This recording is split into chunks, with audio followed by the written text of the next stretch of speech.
మంచిగుంటాడంట. నీలం మధు కాంగ్రెస్ నుండి ఉన్నారు. బీజేపీ నుండి అయితే రఘునందన్ రావు ఉన్నారు. బీఆర్ఎస్ నుండి వెంకట్రామరెడ్డి ఉన్నారు. ఎవరైతే మంచిగుంటదనుకుంటారు?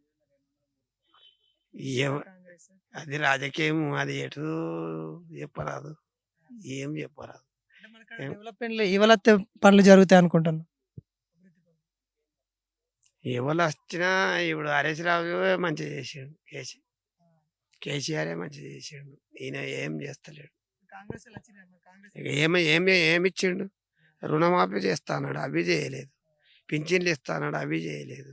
ఏం చేసిండు? మహిళల బస్సు, 500 బస్సు. మహిళలకు ఇయ్యంగానే అయిపోయానా? స్కూల్ పిల్లలకి ఇయ్యనుండే. ఆ? స్కూల్ పిల్లలకి ఇస్తే అదే లెక్కుండు. ఇప్పుడు ఒక్క ఆడోళ్ళు వేస్తేనే ఆయన గెలిచాడు బిడ్డ. Current bill. కరెంట్ బిల్లు ఎట్లయినా కడతానే ఉన్నాం. అది తప్పలేవు కదా. మరి అందరూ అంటారు మొన్న గెలిచినోళ్ళని మళ్ళా గెలిపించుకుందాం అని అంటారు. అదిగా జనాలు నేను ఒక్కనేస్తే గెలవడు అది కాదు. గొర్రెమంకురు గుణం జనాలది. ఇప్పుడు చాలా అర్థమైపోయింది.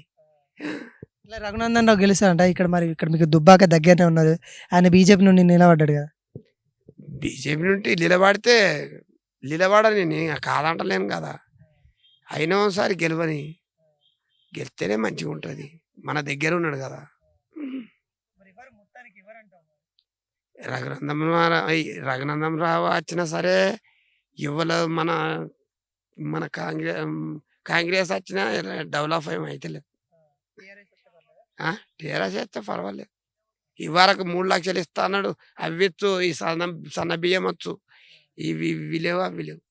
అక్కడ గెలిచిన దిక్కే ఆయన కామిరెడ్డి అక్కడ వాళ్ళకే ఇస్తుండు. కానీ ఈ పింఛన్లు మాత్రం ఇప్పుడు ఎలక్షన్లు వస్తున్నాయని ఇప్పుడు చిట్టుకునేసిండు. మొన్నడాకా అసెంబ్లీ ఎలక్షన్స్ అయిపోయినాయి. కాంగ్రెస్ వాళ్ళు అయితే వచ్చిర్రు. మరి ఇప్పుడు మళ్ళా పార్లమెంట్ ఎలక్షన్స్ వస్తా ఉన్నాయి. మెదక్ నుండి నీలం మధు కాంగ్రెస్ నుండి ఉన్నారు. బీజేపీ నుండి అయితే రఘునందన్ రావు ఉన్నారు. వెంకట్రామరెడ్డి బీఆర్ఎస్ నుండి ఉన్నారు. ఎవరైతే మంచిగా ఉంటుంది మన ఊరు డెవలప్మెంట్ కానీ? ఇప్పుడు ఎవరొచ్చినా ఒకటే మంచి పనులు చేయాలి, మంచిగా ఉండాలి. గీలని అనరాదు కదా. ఇప్పుడు కాంగ్రెస్ అధికారం ఉన్నది కాబట్టి కాంగ్రెస్ వస్తుండొచ్చు, మన బీఆర్ఎస్ వస్తారు, బీజేపీ వస్తారు. బీజేపీ అంటే కేంద్రంలో ఉన్నది. అట్లా ఎవరు వచ్చినా మనకు పనులు చేయాలి. అంత ముచ్చట ఎవరు వచ్చినా ఓకే. ఎవరి మీద నమ్మకం ఉన్నది నీకు? ఈయనకు అందరి మీద నమ్మకమే. ఎవరిదని చెప్పను. చెప్పరాదు కదా. సరే ఎవరు వచ్చినా మంచిదే. పార్టీలను వదిలేస్తే వ్యక్తిలో చూద్దాం. మనం నీలం మధు కానీ, వెంకట్రామరెడ్డి కానీ, రఘునందన్ రావు కానీ ఎవరైతే మంచిగా ఉంటుంది? మధు అంటే మాకు కొత్తనే ఇప్పుడు పరిచయం. ఈయన ఎవరు రఘునందరావు అంటే ఇవరకు ఎమ్మెల్యే చేసిండు ఉన్నాడు. ఈయనేమో కొన్ని రోజులు కలెక్టర్ పని చేసిండు. ఈయన చేసి ఉన్నాడు. ఇక ఎవ్వరు వచ్చినా మాకు పనులు కావాలి. ఊరికి కావాలి, అంతటి కావాలి. రఘునందన్ రావు మొన్నదాకా మీకు ఎమ్మెల్యే ఉన్నాడు. ఎలా చేసిండు పనులు? ఎలా చేసిండు మిమ్మల్ని? ఏం చేయలేదు. పనులు అయితే ఏం చేయలేదు. మాకు తెలిసిన మంది అయితే ఏం రాలేదు.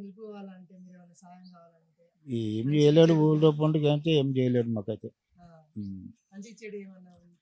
మంచిగా మంచి వ్యక్తి వస్తాడు పోతాడు. కానీ ఇక పనులు అంటే ఇక అట్లనే. ఇక అధికారం లేదు కదా ఆయనకు. ఇక కేంద్రం ఉన్నది కాబట్టి ఏమైనా తెచ్చేది ఉండే కానీ తెచ్చిండా తెల్లాడు తెలియదు. అంతే ముచ్చట. వెంకటరామరెడ్డి కలెక్టర్ ఉండే ఇప్పుడు కొత్తగా వచ్చిండు. ఇవే చేయొచ్చు అక్కడ. ఇక్కడ ఇది చేయలే. మాదికి చేయలేడు. ఏం కాకుండా ఇక్కడనైతే ఏం చేయలేడు. దందాలు చేస్తే అక్కడ ఏది అక్కడ ప్రాజెక్ట్ కలిసిన సిద్ధిపడికి ఏమైనా చేసిండో అని అన్నారు. కానీ ఇక తెలియదు అది. మన ఊరు పనులు ఏం పనులు పెండింగ్ ఉన్నాయి ఇంకా అభివృద్ధి కావాలండి? ఊళ్ళో మత్తుకున్నాయి. మాకు మహిళా మండలి బిల్డింగ్ లేదు. సీసీ రోడ్లు కావాలి. అవి ఉన్నాయి. కొన్ని చేసినాం కూడా ఇవరకే కొద్దిగా ఉన్నాయి. ఒక కమ్మేటాలు లేదు. కేసీఆర్ మంచిగా ఉన్నారు, రేవంత్ రెడ్డి మంచిగా ఉన్నారు. ఇక వద్దన్నరాదు. ఇప్పుడు కేటీఆర్ అయినా బాగానే చేస్తాడు. అప్పుడు కేసీఆర్ మంచిగానే చేసిండు. కొన్ని పింఛన్లు గించులు అన్ని ఇచ్చిండు మంచిగానే ఉండు. ఈయన కూడా చేస్తా అంటుండు. ఇక సుధంగా అది మొన్ననే వచ్చింది కదా. అంతగా ఇంకా 6 నెలలో ఏడాది అయితే ఏర్పడుతుంది. ఇక అర్థమవుతుంది. అట్లా ఇప్పుడే చెప్పలేం కదా. ఇక అట్లా అందుకే మరి చాలా మంది అంటారు మరి మొన్న రేవంత్ రెడ్డిని గెలిపించుకున్నాం, మరి ఎట్లనే కాంగ్రెస్ గెలిపించుకుందాం అని కొంతమంది అంటా ఉన్నారు. కరెక్ట్. అది వాళ్ళకి ఇష్టం ఉన్నది వాళ్ళు చేస్తారు. వాళ్ళకు ప్రేమ ఉంటే వాళ్ళకి అట్టుంటారు. అట్లా నీళ్ళు ఇట్లా మంచిగా ఉన్నాయి. ఇక్కడ మనకి మంచిగా ఉన్నాయి. మాకు మిషన్ దగ్గర తత్తున్నాయి. నీళ్ళు మంచిగా ఉన్నాయి.